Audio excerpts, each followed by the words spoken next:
Hello students तो अभी हम लोग सॉल्व करेंगे एम करीम से न्यूटन्स लॉ ऑफ मोशन के क्वेश्चंस को। और स्टूडेंट्स एम करीम के रेस्ट क्वेश्चन के सॉल्यूशन के लिंक आपको नीचे डिस्क्रिप्शन बॉक्स में मिल जाएंगे या फिर आप प्लेलिस्ट में भी जाकर देख सकते हैं। तो क्लास शुरू करने के पहले अगर आप चैनल पर नए हैं तो चैनल को सब्सक्राइब कर ले, बेल आइकन को प्रेस कर ले और चलिए शुरू करते हैं आज के क्लास।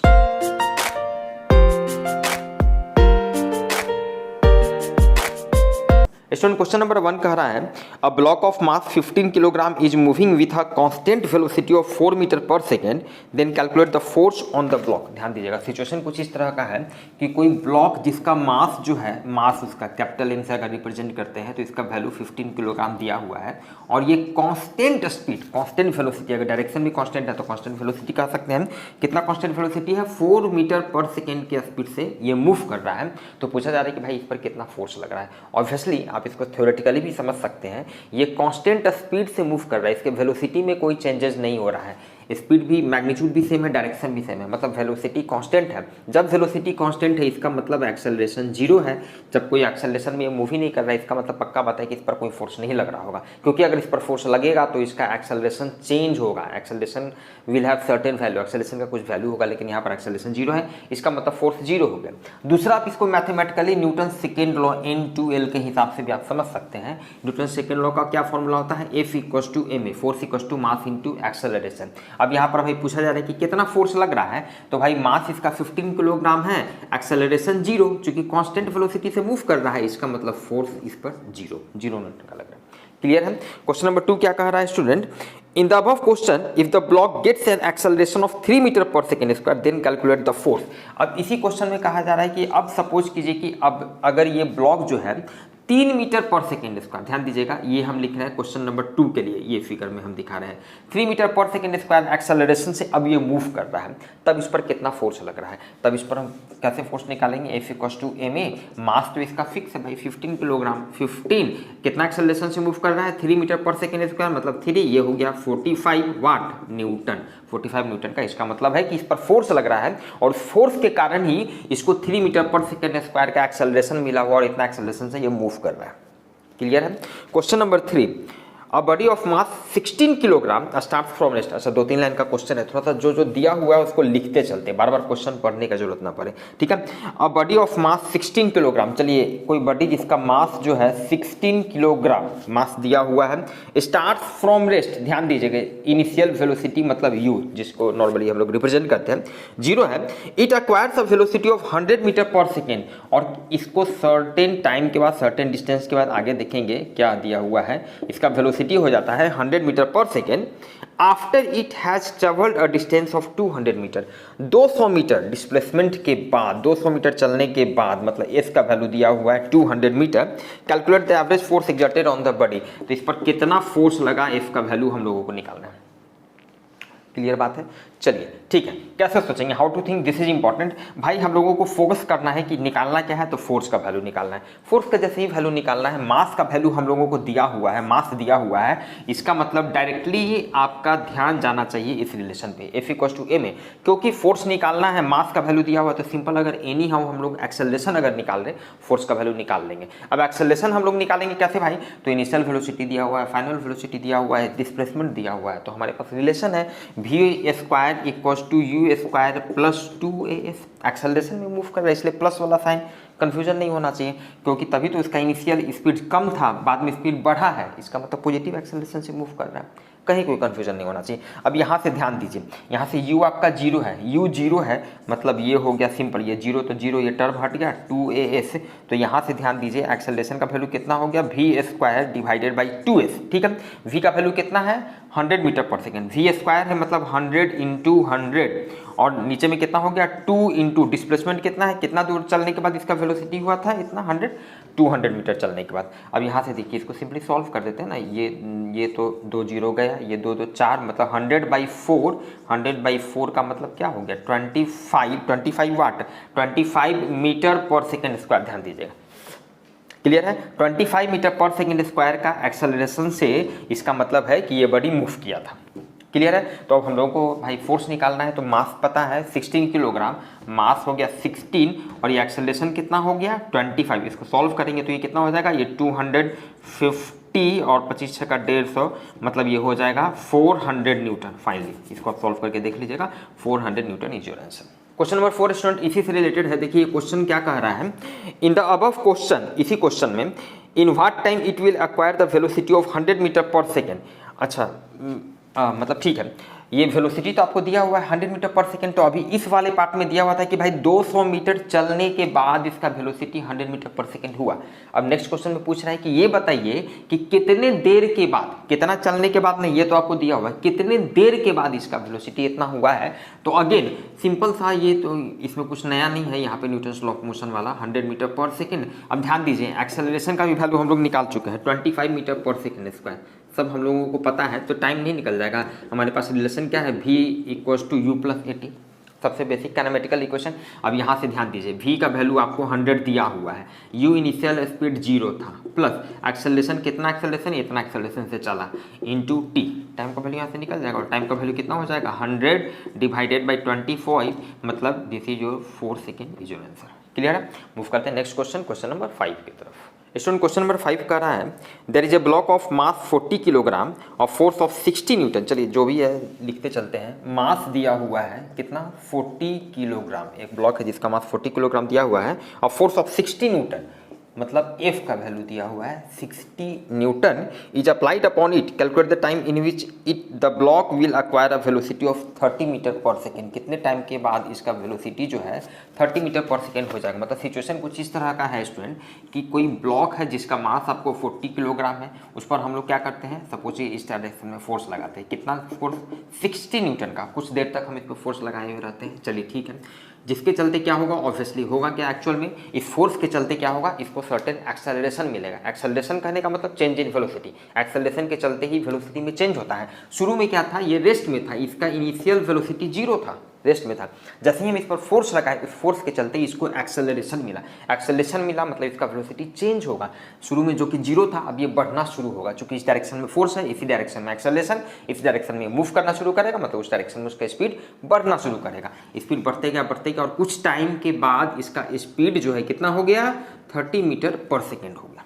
चलिए ठीक है, तो हम लोगों को निकालना क्या है क्वेश्चन नंबर 5 में, calculate the time in which the block will acquire. कितने टाइम के बाद, मतलब t का वैल्यू हम लोगों को निकालना है, कितने टाइम के बाद इसका वेलोसिटी इतना से इतना हो गया, ये हम लोगों को निकालना है। मतलब सिंबॉलिकली बात करें, अगर ये t इक्वल्स टू 0 इनिशियली ये पोजीशन है, ये हम लोग देख रहे हैं, और t टाइम के बाद यही t का वैल्यू हम लोगों को निकालना है, इसका वेलोसिटी इतना हो गया है। कैसे सोचेंगे, हाउ टू थिंक, क्या क्या दिया हुआ है यहाँ पर, देखिए फोर्स दिया हुआ है, मास दिया हुआ है। जब भी जैसे ही क्वेश्चन में आप देखिए कि भाई फोर्स का वैल्यू दिया हुआ है, मास का वैल्यू दिया हुआ है, डेफिनेटली आपका ध्यान जाना चाहिए force equals to mass into acceleration, क्योंकि यहाँ से आप डायरेक्टली एक्सेलरेशन का वैल्यू निकाल सकते हैं।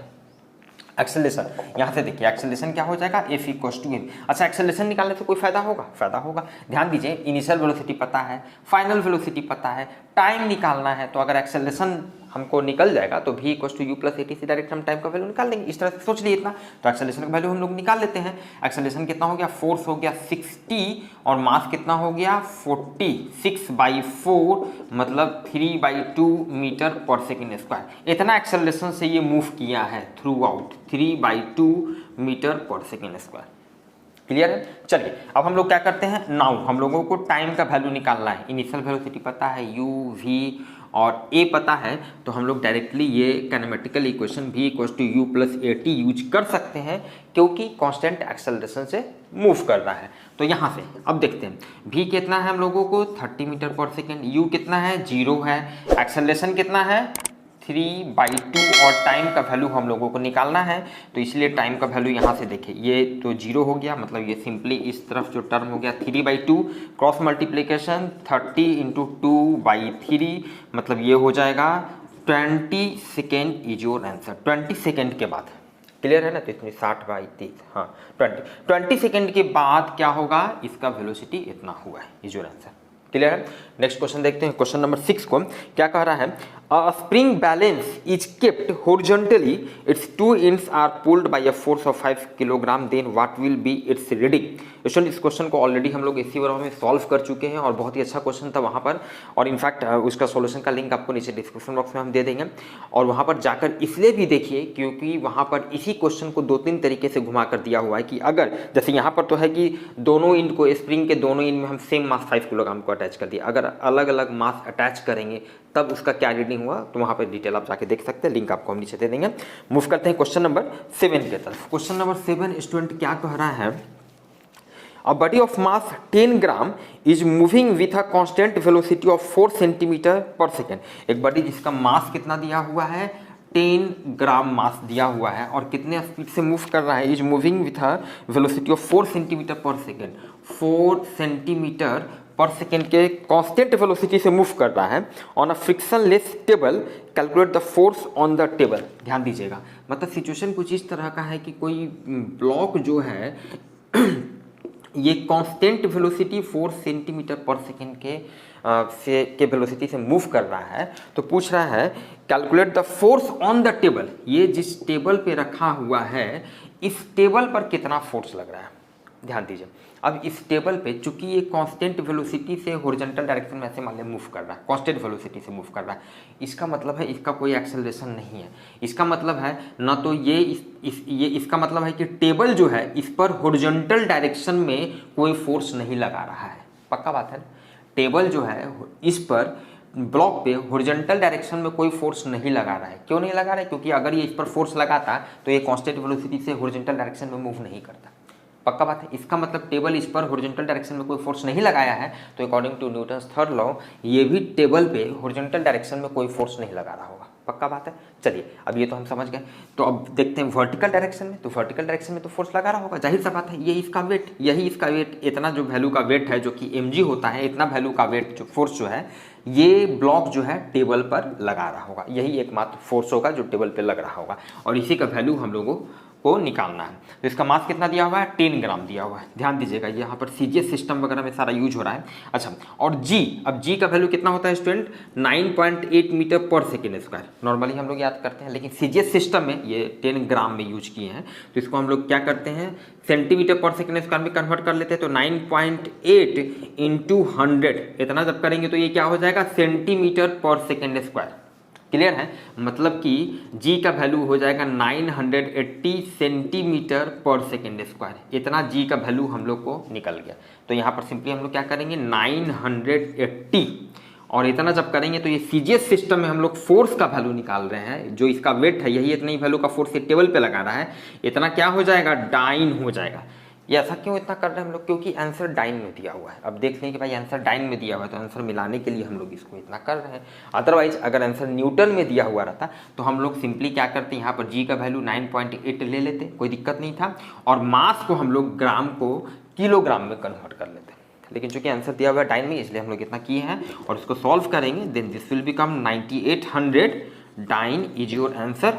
मूव करते हैं नेक्स्ट क्वेश्चन, क्वेश्चन नंबर 8 की तरफ। क्वेश्चन नंबर 8 स्टूडेंट कह रहा है, a body of mass 45 kilogram is moving with a constant velocity of 10 metre पर सेकेंड। चलिए इसको थोड़ा सा हम लोग ड्रॉ करते चलते हैं। सिचुएशन क्या है कि कोई बॉडी, कोई ब्लॉक है जिसका मास 45 किलोग्राम दिया हुआ है, कांस्टेंट वेलोसिटी 10 मीटर पर सेकेंड से मूव कर रहा है, 10 मीटर पर सेकेंड के कांस्टेंट वेलोसिटी से मूव कर रहा है। आगे कह रहा है, a constant force acts on the body for 4 second. अब सपोज कीजिए कि अब किसी पार्टिकुलर मूवमेंट का हम देखना शुरू करते हैं कि इस पर अब एक कांस्टेंट फोर्स लगना शुरू करता है और ये फोर्स जो है इस पर 4 सेकेंड तक लगता है, 4 सेकेंड तक लगता है। क्लियर है, मतलब सिचुएशन था कि 10 मीटर पर सेकेंड के कांस्टेंट वेलोसिटी से मूव करते हुए आ रहा था, उसके बाद आफ्टर सम टाइम हो सकता है, ठीक है, इस पर एक फोर्स लगना शुरू हुआ। इस फोर्स के चलते constant force acts on the body for 4 second, 4 second तक। अब हम यहाँ से मोशन को देखना शुरू कर रहे हैं, t = 0, ये t = 4 सेकेंड, यहाँ से देखना शुरू कर रहे हैं, यहाँ तक इसका वेलोसिटी जो है 10 मीटर पर सेकेंड है। तो 4 सेकेंड तक इस पर फोर्स लगा, जिसके चलते क्या हुआ, and the speed of the body becomes 2 metre पर सेकेंड। ध्यान दीजिएगा, ये 10 मीटर पर सेकेंड से मूव कर रहा था और 4 सेकेंड तक फोर्स लगा, जिसके चलते इसका स्पीड जो है 2 मीटर पर सेकेंड हो गया। इन अपोजिट डायरेक्शन में, मतलब अब ये 4 सेकेंड के बाद हम इसका मोशन देख रहे हैं, तो देख रहे हैं ये 2 मीटर पर सेकेंड का स्पीड से इनफैक्ट ये इधर मूव करना शुरू कर रहा है।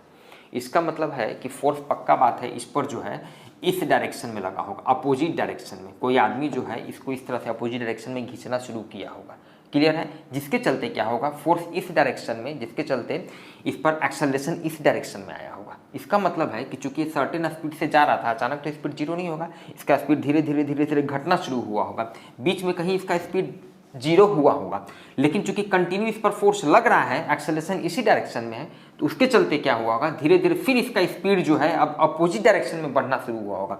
फिर जीरो से फिर 1 मीटर पर सेकेंड, 2 मीटर पर सेकेंड करते करते 4 सेकेंड के बाद इसका ये सिचुएशन आपको दिया हुआ है, इस तरह का फेनोमेना होगा।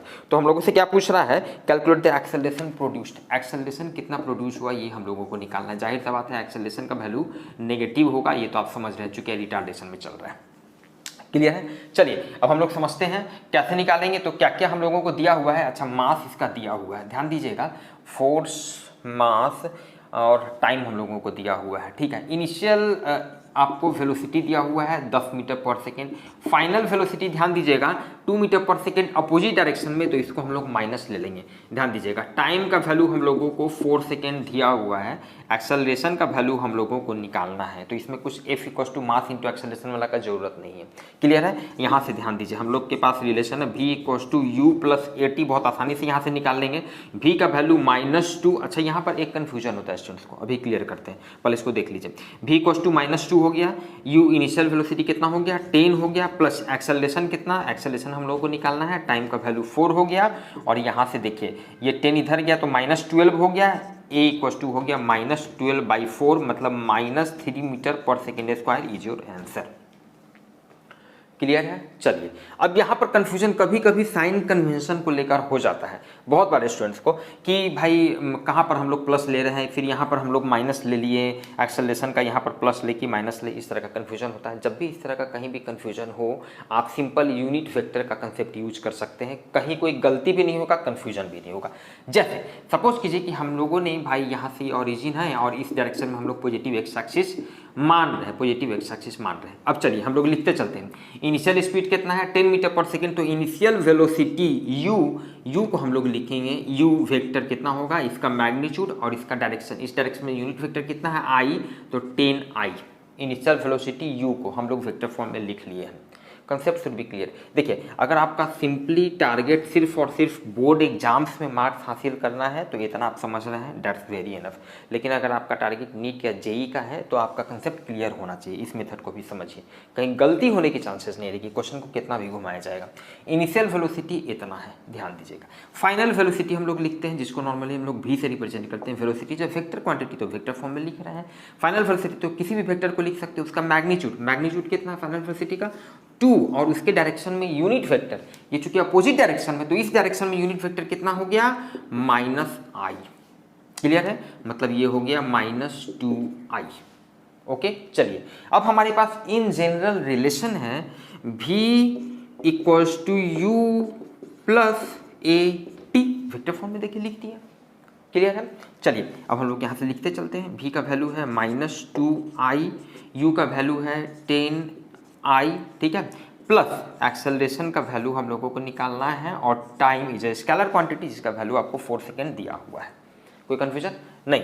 चलिए यहाँ से देखिए ये -2i हो गया इधर, ये 10i इधर गया तो -10i हो गया इधर, ये एक्सेलरेशन वेक्टर, मतलब ये हो गया इधर 4a वेक्टर, मतलब यहाँ से देखिए 4a वेक्टर को इधर कर लेते हैं, इधर -2i -10i -12i, और यहाँ से ध्यान दीजिए एक्सेलरेशन वेक्टर ये 12/4 तो -3 हो जाएगा, -3i।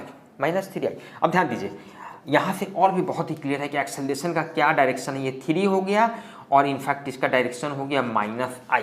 देखिए कितना क्लियर है कि एक्सेलरेशन का मैग्नीट्यूड है 3 मीटर पर सेकेंड स्क्वायर, और इसका डायरेक्शन है नेगेटिव एक्स एक्सिस की तरफ, क्योंकि ऑब्वियसली फोर्स इस डायरेक्शन में लग रहा है, इसलिए एक्सेलरेशन भी इस डायरेक्शन में है, क्लियर है। तो वेक्टर फॉर्म में आप इसको ऐसे लिखिए, और नॉर्मल तरीके से आप इस तरह से लिख सकते हैं -3 मीटर पर सेकेंड उसका। क्लियर है। मूव करते हैं नेक्स्ट क्वेश्चन, क्वेश्चन नंबर 9 की तरफ। स्टूडेंट क्वेश्चन नंबर 9 कह रहा है the air from a hole in a balloon escapes with uniform rate of 4 metre पर second if the balloon contains 10 gram of air and if it sinks completely in 2.5 second then calculate the mean force acting on the balloon. Situation क्या है student कि कोई balloon है और उस balloon के अंदर जो एयर है तो उस एयर का सर्टेन मास होगा, कितना एयर है उसमें 10 ग्राम एयर है। अब क्या करते हैं, सपोज कीजिए कि हम लोग एक पिन से इसमें होल करते हैं, जैसे ही होल करेंगे तो क्या होगा, इसमें से एयर जो है बाहर निकलना शुरू होगा। तो एयर जो है वो कितना स्पीड से 4 मीटर पर सेकेंड की कांस्टेंट स्पीड से बाहर निकलना शुरू करता है। क्लियर है। और कह रहा है कि 2.5 सेकेंड में इसमें जितना एयर जो था वो सारा का सारा एयर बाहर निकल गया और ये कंप्लीटली क्या हो गया, ये श्रिंक कर गया। सारा एयर जब निकल जाएगा बैलून का तो वो क्या होता है, श्रिंक कर जाता है। तो 2.5 सेकेंड में वो श्रिंक कर गया। तो पूछा जा रहा है कि बैलून पर कितना फोर्स हम लोगों को लगा, ये हम लोगों को निकालना है। आप समझ सकते हैं कि भाई जैसे ही आप इसमें होल करेंगे एयर बाहर निकलना शुरू होगा। तो एयर जब इस डायरेक्शन में बाहर इस डायरेक्शन में मूव करना शुरू करेगा तो इस बैलून पर इस डायरेक्शन में फोर्स लगना शुरू हो जाएगा। आप महसूस कर सकते हैं। सपोज कीजिए कि आप एक बैलून को क्या है पूरा फुला लीजिए, ठीक है, फुला के इस तरह से पकड़ लीजिए, हाथ में इस तरह से पकड़ लीजिए बैलून को, और हाथ में पकड़ के उसके बाद अचानक क्या कीजिए, उसको छोड़ दीजिए। जैसे ही आप छोड़िएगा, आप महसूस कर सकते हैं, जैसे ही छोड़िएगा तो क्या होगा, बैलून जो है ऊपर तेजी से मूव करना शुरू करता है। क्यों? क्योंकि एयर जो है नीचे की ओर तेजी से वो पास करना शुरू किया, एयर नीचे की ओर तेजी से आना शुरू किया, बैलून तेजी से ऊपर की ओर। आप महसूस करते हैं, आप जान समझ जाए, ठीक है। चलिए, तो क्या होगा कि जैसे ही अगर इस तरफ होल की है, एयर अगर इधर मूव करना शुरू करेगा तो इस बैलून पर इस डायरेक्शन में ये फोर्स लगना शुरू होगा। तो इसी फोर्स का वैल्यू हम लोगों को निकालना है। अब यहाँ पर क्या है कि जैसे ही फोर्स का वैल्यू निकालना है, मास इसके अंदर का जो एयर है उसका मास वगैरह दिया हुआ है, तो नॉर्मली ध्यान जो जाता है हमारा इस रिलेशन पे, force equals to mass into acceleration पे।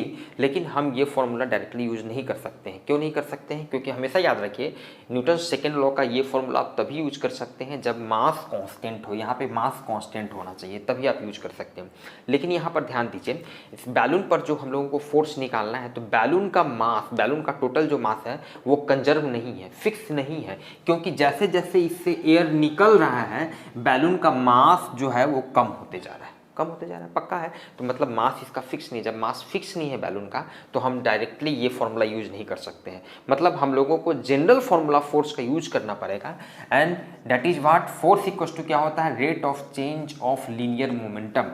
लीनियर मोमेंटम इसका किस तरह से चेंज किया ये हम लोगों को यूज करना पड़ेगा। और इनफैक्ट इसी का एक स्पेशल केस ये फॉर्मूला आता है, कुछ नया नहीं होता है, जो कि आप थ्योरी में डिटेल पढ़ रहे हैं, आप समझ रहे हैं। अब देखिए यहाँ पर पहले तो आप ये समझिए कि आपको ये रिलेशन यूज करना पड़ेगा। अब यहाँ से देखिए ये P यहाँ पे क्या होता है, मोमेंटम होता है। अब देखिए P इक्वल्स टू क्या होता है, mass into velocity divided by dt। चलिए ठीक है। अब सिंपल मैथ्स के हिसाब से आप समझ रहे हैं, दो वेरिएबल है मास और वेलोसिटी, तो एक बार एक वेरिएबल को बाहर निकालिए और दूसरे का डिफ्रेंसिएशन कीजिए, यही ना करते हैं। फिर प्लस दूसरे वाले को बाहर निकालिए v, और फिर क्या करते हैं, पहले वाले का डिफ्रेंसिएशन करते हैं, यही करते हैं। अब चलिए यहाँ पर देखिए, यहाँ पर चूंकि वेलोसिटी आपका ये स्पीड फिक्स कांस्टेंट दिया हुआ है, मतलब ये टर्म आपका जीरो हो जाएगा, मतलब यहाँ पर ये टर्म जीरो हो गया। क्लियर है। और अब आपके पास टर्म बच गया v equals to d m by d t, मतलब आपके पास फाइनल रिलेशन हो गया v equals to d m by d t. मतलब कि आपको जो बैलून को फोर्स लगेगा वो कितना होगा, v equals to d m by d t. Clear है, इतना आपको समझना पड़ेगा। अब देखिए ये जो इसका फेनोमेना है कि फोर्स इस पर इस डायरेक्शन में लग रहा है, आप आगे के चैप्टर में पढ़ेंगे कंजर्वेशन ऑफ लीनियर मोमेंटम, वहाँ से भी आप इस चीज़ को समझ सकते हैं। क्योंकि क्या है कि सपोज कीजिए ये एक पूरा आइसोलेटेड सिस्टम है। अभी इस आइसोलेटेड सिस्टम में जिसमें ये बैलून है उसके अंदर एयर है, ठीक है, इसका मोमेंटम जो है, नेट मोमेंटम जो है जीरो है, ठीक है, इनिशियल मोमेंटम जीरो है। अब जैसे ही क्या करेंगे कि आप इसमें होल करते हैं, एयर बाहर की ओर निकलना शुरू करता है, तो अब क्या होता है कि इस एयर का सर्टेन मोमेंटम आ गया, इस डायरेक्शन में मोमेंटम आ गया। तो मोमेंटम इसका कंजर्व रहे, इसके लिए इस पर इस डायरेक्शन में फोर्स लगना चाहिए, तभी फिर इसको इस डायरेक्शन में इसका मोमेंटम होगा और नेट मोमेंटम जीरो हो जाएगा, कंजर्व हो जाएगा। तो आप उस तरीके से भी समझ सकते हैं, कहीं कहीं कन्फ्यूजन नहीं होना चाहिए। चलिए हम लोग फिलहाल इसको सॉल्व कर रहे थे। तो F equals to v dm by dt। अब देखिए इसका स्पीड आपको दिया हुआ है 4 मीटर पर सेकेंड। मास इसका कैसे चेंज किया है कि भाई आप समझ रहे हैं, शुरू में इसका मास कितना था, 10 ग्राम था। शुरू में इसका मास 10 ग्राम था, मतलब t इक्वल्स टू 0 इनिशियली तो मास कितना था 10 ग्राम, और t इक्वल्स टू 2.5 सेकेंड के बाद मास कितना हो गया 0 हो गया। ऑब्वियसली यहाँ पर हम लोग ये एज्यूम करके चल रहे हैं कि बैलून का अपना जो मास है वो ऑलमोस्ट नेग्लिजिबल हम लोग मान के चल रहे हैं, उसका जो रबर वगैरह आप समझ रहे हैं। तो मास में कितना चेंज हो गया 10 ग्राम, टोटल 10 ग्राम निकल गया, टोटल 10 ग्राम निकल गया। अच्छा, और कितना टाइम में निकल गया, टाइम कितना 2.5 सेकेंड। अच्छा, थोड़ा सा यहाँ पर यूनिट को ध्यान से देख लेना है। एक्चुअल में आपका इसका जो आंसर दिया हुआ है क्वेश्चन नंबर 9 हम लोग देख रहे हैं 1600 डाइन। देखिए ध्यान दीजिए, डाइन में दिया हुआ है मतलब सीजीएस सिस्टम में, सीजीएस सिस्टम में दिया हुआ है तो आपको यहाँ पर मास तो ठीक है 10 ग्राम आपने यूज किया 2.5 सेकेंड, कोई दिक्कत नहीं है। वेलोसिटी हम लोग यूज कर रहे हैं 4 मीटर पर सेकेंड, तो इसको सेंटीमीटर में कन्वर्ट कर लेना होगा। ये 4 मीटर है तो ये हो जाएगा 400 सेंटीमीटर पर सेकेंड, आप समझ रहे हैं। मतलब कि यहाँ पर हम लोग इसको यूज कर लेते हैं 400, तब ये इसका आंसर जो है डाइन में आएगा। क्लियर है, अब आप समझ रहे हैं ये 400 हो गया, 10/2.5 ये 4 हो गया, this will be 1600 dyne is your answer. Move करते हैं नेक्स्ट क्वेश्चन, क्वेश्चन नंबर 10 की तरफ। स्टूडेंट क्वेश्चन नंबर 10 कह रहा है 2 blocks M and N of mass 8 kg and 4 kg are arranged as shown in the figure and they are kept on a smooth horizontal surface. A horizontal force of 6 Newton is applied on the first block due to which they move with constant acceleration. Calculate the force between the blocks. चलिए इस question में students 2 block आपको दिया हुआ है M और N, दोनों का मास भी दिया हुआ है 8 किलोग्राम 4 किलोग्राम। क्वेश्चन में आगे कह रहा है कि ये ब्लॉक्स जो है स्मूथ टेबल पे रखा हुआ है। स्मूथ टेबल पे कहने का एक ही मतलब यहाँ पे होता है स्टूडेंट कि यहाँ पर कोई फ्रिक्शनल फोर्स नहीं है। क्लियर है, चलिए तो हम क्या करते हैं अब आगे कि पहला वाला जो M वाला जो ब्लॉक है उस पर 6 न्यूटन का फोर्स लगाते हैं। इस फोर्स के चलते क्या होता है कि दोनों जो है एक कांस्टेंट एक्सेलरेशन, ध्यान दीजिएगा क्योंकि ये दोनों कांटेक्ट में है, ठीक है, तो जितना एक्सेलरेशन से ये मूव करेगा, जितना एक्सेलरेशन से M मूव करेगा उतना ही एक्सेलरेशन से N भी मूव करेगा। क्लियर है, तो हम लोगों को निकालना है फोर्स बिटवीन ब्लॉक्स। ये दोनों ब्लॉक आपस में कितना एक दूसरे पर फोर्स लगा रहे हैं, दोनों एक दूसरे पे लगा रहे हैं न्यूटन थर्ड लॉ के हिसाब से। ये भी इस पर लगा रहा होगा, भाई ये कैसे, ये दोनों एक्सेलरेशन से मूव किया ना, तो हम कैसे मूव किया, एक्चुअल में क्या हुआ होगा, हमने इस पर 6 न्यूटन का फोर्स लगाया। इस 6 न्यूटन फोर्स के चलते क्या हुआ होगा, ये ब्लॉक जो है फर्दर इसको आगे पुश किया होगा, मतलब ये ब्लॉक जो है इस पर फोर्स लगाया होगा और उतना ही वैल्यू का फोर्स ये ब्लॉक भी M पर लगाया होगा। तो आपस में वही एक दूसरे पर कितना फोर्स लगा रहा है, फोर्स बिटवीन ब्लॉक्स, यही हम लोगों को निकालना है। तो सबसे पहले हम लोग क्या करेंगे स्टूडेंट्स कि चूंकि देखिए इस तरह के क्वेश्चंस में एक तो जनरल तरीका ये है कि आप अलग अलग फ्री बॉडी डायग्राम ड्रॉ कीजिए। M का फ्री बॉडी डायग्राम ड्रॉ कीजिए, N का फ्री बॉडी डायग्राम ड्रॉ कीजिए, दोनों के लिए अलग अलग इक्वेशन लिखिए और उसके बाद एक्सेलरेशन का वैल्यू निकालिए।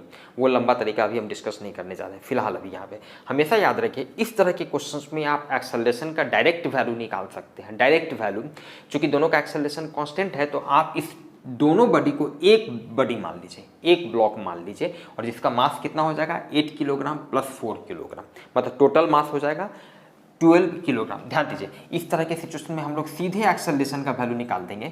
F इक्वल्स टू क्या फॉर्मूला होता है, F इक्वल्स टू ma, तो a यहाँ से लिखेंगे ना, acceleration equals to force divided by mass लिखेंगे। तो ध्यान दीजिए a इक्वल्स टू लिखेंगे नेट फोर्स कि भाई अब ये इमेजिन कीजिए कि दोनों जो एक ही ब्लॉक है, यहाँ पर एक ही ब्लॉक है 12 किलोग्राम का, तो फोर्स इस पर कितना लग रहा है और टोटल मास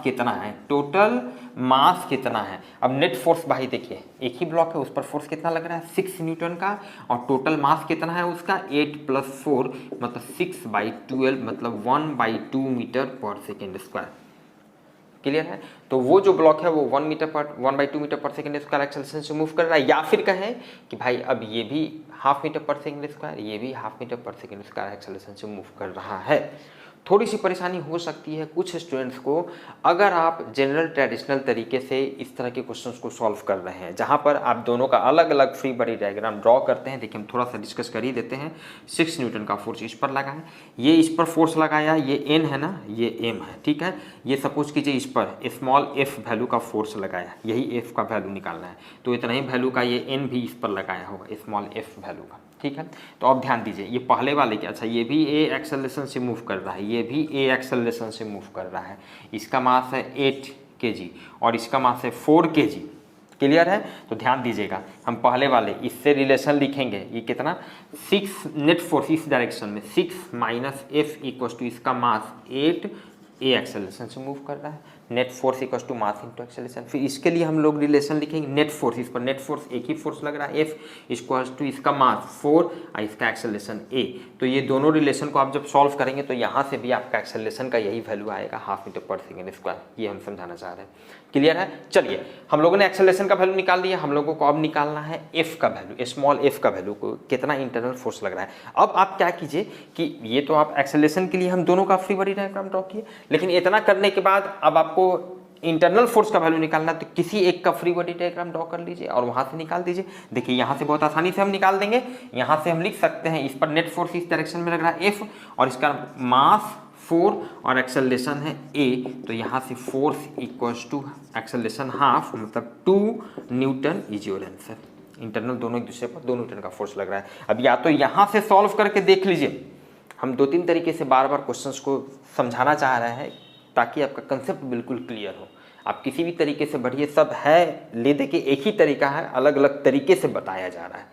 क्लियर है? देखिए, आप ये F का वैल्यू जो है इस इक्वेशन से भी यूज कर सकते थे। इस इक्वेशन को अगर आप इसका फ्री बॉडी डायग्राम ड्रॉ कर लेते तो यहाँ से भी आप निकाल सकते थे। देखिए, और देखिए एक दूसरा रिलेशन है 6 minus F equals to 8A। अब यहाँ से देख सकते हैं आप निकाल के 6 minus F equals to 8, A का वैल्यू हाफ निकाल रहे हैं, ये 4 हो गया, इसलिए F का value 6 minus F equals to 4 हो गया, तो F का वैल्यू आपका 2 न्यूटन आ गया यहाँ से। जैसे हम निकालिए, मूव करते हैं नेक्स्ट क्वेश्चन, क्वेश्चन नंबर 11 की तरफ। स्टूडेंट, तो अब हम लोग सॉल्व कर रहे हैं क्वेश्चन नंबर 11। क्वेश्चन आप स्क्रीन पे देख रहे हैं। क्वेश्चन क्या है स्टूडेंट, यहाँ पर 3 ब्लॉक आपको दिया हुआ है ABC, तीनों का मास 10 किलोग्राम दिया हुआ है। ब्लॉक A पर 5 न्यूटन का फोर्स लगाया जाता है। तो क्वेश्चन का 3-4 पार्ट है, एक एक करके हम लोग सॉल्व करेंगे जो पूछ रहा है। पहले पार्ट में पूछ रहा है acceleration of each block, her block का क्या एक्सेलरेशन होगा। तो जैसा कि हम लोग जस्ट इसके पहले वाले क्वेश्चन में देखें, चूंकि ये सारा ब्लॉक आपस में कॉन्टैक्ट में है, इसका मतलब है कि हर ब्लॉक का एक्सेलरेशन सेम होगा। जितना एक्सेलरेशन से ये मूव करेगा उतना ही एक्सेलरेशन से ये, और उतना ही एक्सेलरेशन से ये भी मूव करेगा। अब एक्सेलरेशन का वैल्यू निकालने के लिए जनरल जो ट्रेडिशनल मेथड है, जैसा कि पहले वाले क्वेश्चन में भी हम बताएं, एक तो तरीका हो गया कि आप अलग अलग सबका फ्री बॉडी डायग्राम ड्रॉ कीजिए और उसके बाद 3 इक्वेशन आपको मिलेगा, उसको सॉल्व कीजिए और एक्सेलरेशन का वैल्यू निकालिए। वेरी लेंदी मेथड, ठीक है। दूसरा तरीका ये है कि जब भी एक्सेलरेशन कांस्टेंट हो तो हम लोग मान लेते हैं कि ये टोटल एक ही ब्लॉक है और उस ब्लॉक का एक्सेलरेशन निकाल देते हैं और वही एक्सेलरेशन हर ब्लॉक का भी होगा। क्लियर है? तो सिंपल यहाँ पर एक्सेलरेशन, पहला वाला पार्ट हम लोग सॉल्व कर रहे हैं। तो एक्सेलरेशन का वैल्यू हम लोग सिंपल क्या करेंगे, A इक्वल टू क्या होगा, हमारे पास फॉर्मूला क्या है, F इक्वल टू ma। तो यहाँ से लिखेंगे A equal to net force divided by total mass, जैसा कि पहले वाले क्वेश्चन में किए थे। तो फोर्स कितना लग रहा है, इस पर फोर्स लग रहा है, एक ही फोर्स लग रहा है 5 न्यूटन का। टोटल मास कितना है, यहाँ पर एज्यूम करने की एक ही ब्लॉक है, कितना 10 + 10 + 10 30 किलोग्राम का एक ही ब्लॉक है जिस पर फोर्स लग रहा है 5। तो 5/30 इतना जो एक्सेलरेशन निकला उतना ही एक्सेलरेशन सबका होगा। क्लियर है? मतलब यहाँ से हो गया 1/6, ये 16×96, तो 0.16 मीटर पर second square is your answer. Clear है? चलिए दूसरा पार्ट अब देखते हैं। दूसरे पार्ट में क्या पूछ रहा है, नेट फोर्स ऑन ए पर कितना नेट फोर्स लग रहा है। अब इस क्वेश्चन को सॉल्व करने के लिए आपको free body diagram FBD draw करना पड़ेगा। तो ए का हम लोग फ्री बॉडी डायग्राम ड्रॉ कर लेते हैं। चलिए अब ए का फ्री बॉडी डायग्राम ड्रॉ कर लेते हैं कि ए पर नेट फोर्स कितना लग रहा है। ध्यान देते हैं, देखिए ए पर एक फोर्स तो ये 5 न्यूटन का लगा, ये तो पक्का बात है। अच्छा ये भी हम लोग निकाल लिए हैं, इसको हटाइए, ये भी निकाल लिए हैं कि ए जो है कितना एक्सेलरेशन से मूव कर रहा है, ये 1/6 ही करते हैं, 1/6 मीटर पर सेकेंड स्क्वायर। क्लियर है? इतना एक्सेलरेशन से मूव कर रहा है। अच्छा ए पर और कोई फोर्स लग रहा होगा, डेफिनेटली लग रहा होगा। ए पर एक फोर्स बी भी लगा रहा होगा, ये आगे क्यों मूव कर रहे हैं, तो ए जो है बी पर इधर क्यों फोर्स लगा रहा होगा। तो इंटर न्यूटन थर्ड लॉ के हिसाब से बी ए पर इस तरह से अपोजिट डायरेक्शन में फोर्स लगा रहा होगा। इस फोर्स को हम नाम दे देते हैं F1। क्लियर है? तो ए पर नेट फोर्स कितना लग रहा है, 5 - F1। क्लियर है? ध्यान दीजिएगा। तो यहां से फॉर ए, अब ए का ये फ्री बॉडी डायग्राम हम लोग ड्रॉ कर लिए। तो न्यूटन सेकेंड लॉ के हिसाब से क्या होता है, force equals to mass into acceleration. कैसे लिखते हैं, कैसे सोचते हैं, ये इंपॉर्टेंट है। तो ए पर नेट फोर्स कितना लग रहा है भाई, नेट एक्सेलरेशन इसका इस डायरेक्शन में, इस डायरेक्शन में नहीं ये मूव कर रहा है, मतलब नेट फोर्स इस डायरेक्शन में। तो इस डायरेक्शन में नेट फोर्स कितना लग रहा है, 5 इधर लग रहा है, F1 इधर लग रहा है। तो नेट फोर्स इस पर लग गया 5 - F1। यही नेट फोर्स है, यही नेट फोर्स हम लोगों को निकालना है।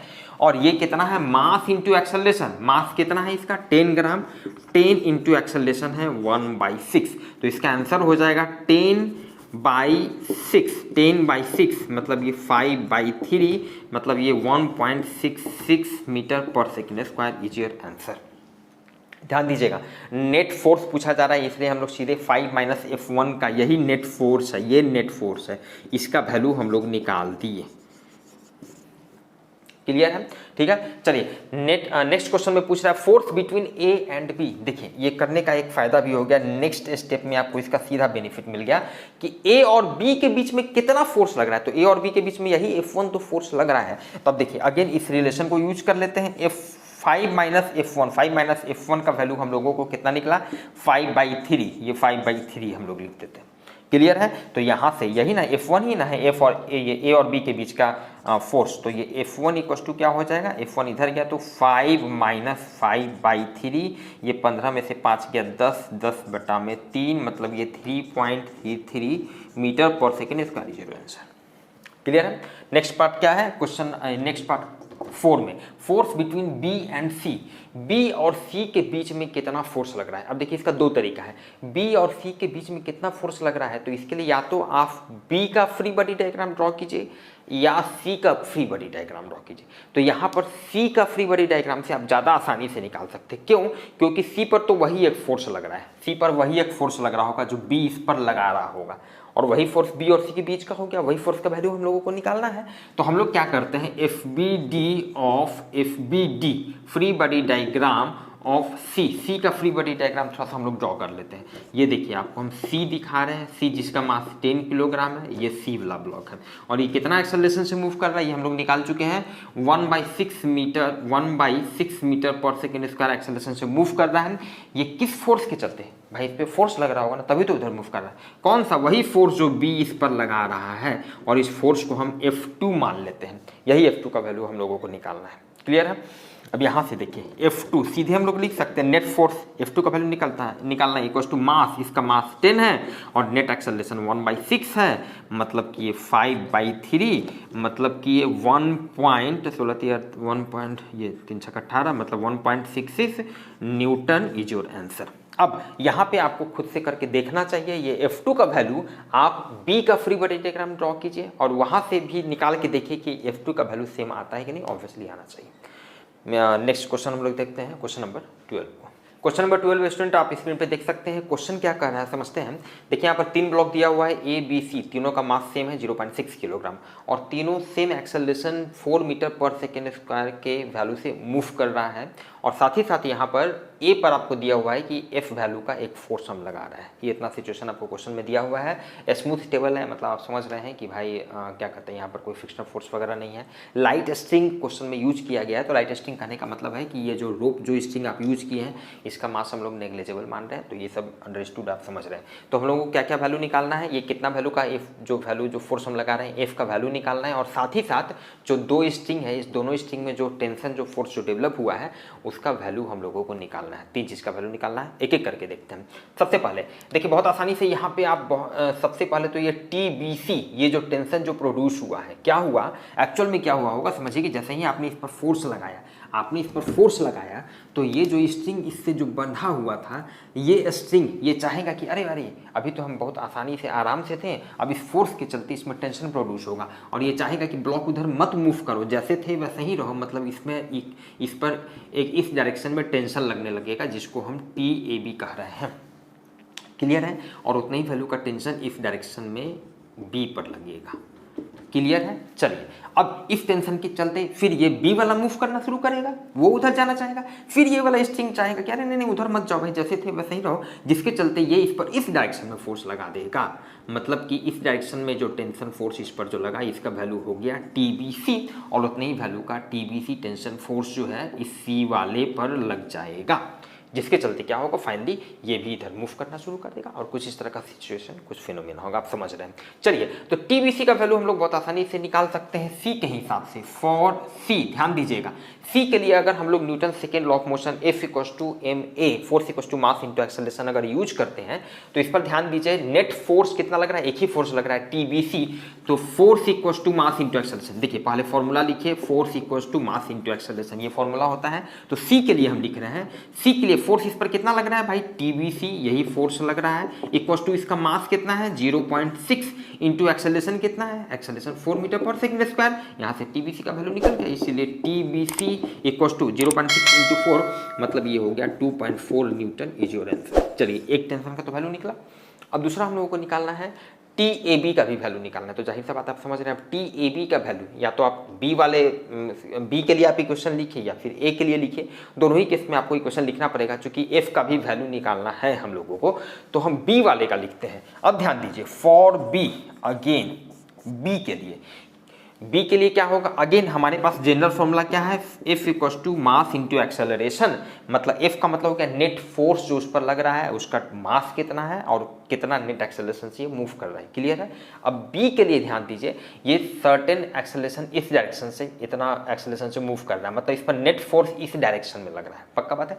तो इस डायरेक्शन में इस पर नेट फोर्स लग रहा है। अब देखिए इस पर दो फोर्स लग रहा है, एक लग रहा है TAB इस डायरेक्शन में और एक TBC इस डायरेक्शन में। तो इस पर नेट फोर्स इस डायरेक्शन में कितना हो गया, TAB में से इतना माइनस हो जाएगा TBC, मतलब कि TAB माइनस TBC, ये इतना नेट फोर्स B पर लग रहा है। ये B के लिए हम इक्वेशन लिख रहे हैं। क्लियर है।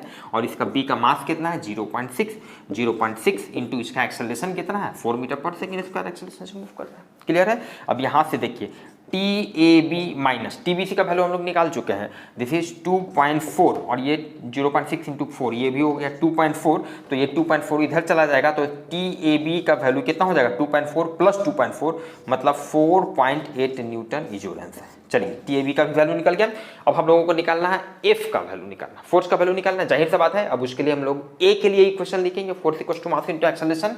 नाउ फॉर A, अब ध्यान दीजिए A के लिए लिख रहे हैं, हमारे पास जनरल फॉर्मूला क्या है, force equal to mass into acceleration. तो इस पर नेट फोर्स F का वैल्यू कितना, नेट फोर्स एक F वैल्यू का फोर्स इधर लग रहा है और TAB का वैल्यू इतना लग रहा है, मतलब नेट फोर्स इस डायरेक्शन में कितना हो जाएगा F माइनस TAB हो जाएगा, इतना माइनस हो जाएगा, मतलब कि F माइनस TAB। अब ये यहाँ पे कंफ्यूजन नहीं होना चाहिए, हम एक स्टैंडर्ड वाला फॉर्म लिखे, ऐसा नहीं कि सर अचानक कि F जो है ये F माइनस TAB कैसे हो गया, तो कंफ्यूजन हो रहा था, इसको हटाइए। हम सीधे लिख रहे हैं नेट फोर्स, इस पर A के लिए हम इक्वेशन लिख रहे हैं, नेट फोर्स इतना हो गया इक्वल टू A का मास 0.6 मास इंटू एक्सेलरेशन, कितना एक्सेलरेशन से मूव कर रहा है 4 मीटर पर सेकेंड स्क्वायर एक्सेलरेशन से। क्लियर है।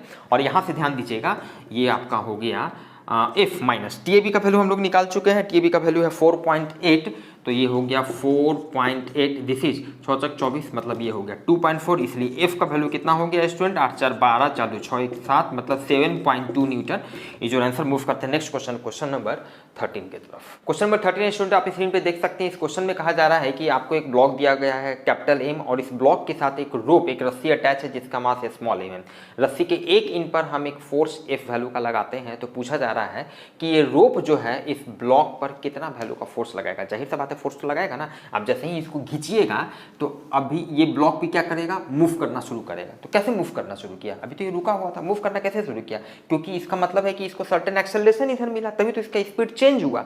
सर्टेन एक्सेलरेशन कैसे मिला, इसका मतलब है कि इस पर कोई फोर्स लगाया है इस डायरेक्शन में। तो कौन फोर्स लगाया होगा, जाहिर सा बात है ये रस्सी ही लगाया होगा, और तो कोई इस डायरेक्शन में कोई एलिमेंट नहीं है इस पर फोर्स लगाने वाला। तो वही ये रस्सी इस पर कितना वैल्यू का फोर्स लगाया है यही हम लोगों को निकालना है। चलिए इसके लिए क्या करना होगा, अलग अलग फ्री बॉडी डायग्राम हम लोग ड्रॉ कर लेते हैं। ये देखिए जो ब्लॉक है M मास का, एक ये हम दिखाते हैं और ये रस्सी हम दिखा दिए। चलिए एक एक करके इस रस्सी पर देखिए कौन सा फोर्स लग रहा है, एक तो F वैल्यू का फोर्स ये लग रहा है इस डायरेक्शन में, और जैसे ही आप इसको इस तरह से खींचेंगे तो क्या होगा, अब इस ब्लॉक पर क्या होगा, इस डायरेक्शन में ये फोर्स लगाना शुरू किया, ऑब्वियसली इसी डायरेक्शन में फोर्स लगाएगा, तभी तो ये इस डायरेक्शन में ये भी मूव करना शुरू करेगा। तो मान लेते हैं ये F वैल्यू का फोर्स लगाया, तो ब्लॉक पर देखिए कौन सा एक F वैल्यू का फोर्स ये लगाया। अच्छा जब ब्लॉक पर ये फोर्स लगाएगा F वैल्यू का इधर फोर्स, तो ब्लॉक भी तो न्यूटन थर्ड लॉ के हिसाब से इतना ही वैल्यू का फोर्स इस पर इस अपोजिट डायरेक्शन में लगा देगा। इसका मतलब रस्सी के इस एंड पर जो कि ब्लॉक से कनेक्टेड है, इस एंड पर स्मॉल f वैल्यू का फोर्स लगा।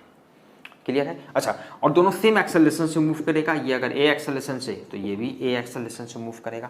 हम लोगों को क्या निकालना है कि रस्सी इस पर कितना वैल्यू का फोर्स लगाया, मतलब यही f का वैल्यू हम लोगों को निकालना है, स्मॉल f का वैल्यू हम लोगों को निकालना है।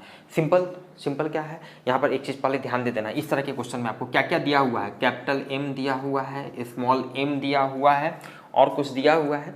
अच्छा और तो कुछ नहीं दिया हुआ है। हाँ, कैपिटल एफ आपको ये एफ भी दिया हुआ है, ये 3 चीज़ दिया हुआ है। कहने का मतलब है कि आंसर में यही 3 टर्म होना चाहिए। चलिए क्या करेंगे भाई, दो फ्री बॉडी डायग्राम हम लोगों ने ड्रॉ किया, तो दोनों से हम लोगों को 2 इक्वेशन मिलेगा न्यूटन सेकेंड लॉ का यूज करके। एक एक करके देखते हैं। चलिए फॉर एम के लिए हम लोग इक्वेशन लिखते हैं। एम देखिए, नेट एक्सेलरेशन इतना से इस डायरेक्शन में मूव कर रहा है, नेट फोर्स इस पर एफ लग रहा है, तो हमारे पास एक रिलेशन आ गया F equals to M A, ये पहला रिलेशन आ गया। क्लियर है? फोकस करना है, एफ का वैल्यू निकालना है। यहाँ से हम लोग डायरेक्ट नहीं लिख सकते आंसर, क्योंकि ए हम लोगों को नहीं दिया हुआ है, ठीक है। तो अब इस ए का वैल्यू डेफिनेटली हम लोगों को इससे मिलेगा। देखते हैं अब ये रोप के लिए, फॉर रोप के लिए देखते हैं। रोप के लिए हम लोग लिखते हैं नेट फोर्स, चूंकि इस डायरेक्शन में मूव कर रहा है तो नेट फोर्स इस डायरेक्शन में कितना है, इधर एफ लग रहा है कैपिटल एफ, इधर स्मॉल एफ, तो नेट फोर्स कितना हो जाएगा, this F minus this F. Clear है? तो F minus F equals to इसका मास कितना, स्मॉल एम आपको दिया हुआ है, तो स्मॉल एम इंटू इसका एक्सेलरेशन ए। क्लियर है? और यहाँ से देखिए हम लोग लिख सकते हैं A equals to F minus F divided by M. ठीक है, इसको दूसरा मान लेते हैं। अब हम लोग क्या करते हैं, बाई 1 and 2 क्या करेंगे हम लोग कि ये ए का जो वैल्यू है, ए का वैल्यू हम लोग 1 में पुट कर देते हैं, क्योंकि यही ए एक अननोन था। ठीक है, और हम लोग को एफ का वैल्यू निकालना है, तो F equals to M into A का वैल्यू कितना आया है, F minus F divided by small M.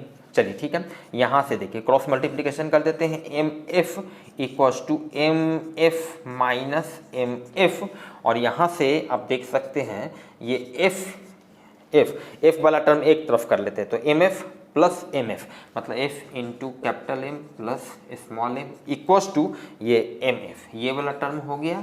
और यहाँ से हम लोगों का निकल गया एफ इक्वल्स टू कितना हो जाएगा, M F divided by M plus M is your answer. मिलते हैं नेक्स्ट क्लास में रेस्ट क्वेश्चंस के सॉल्यूशन के साथ।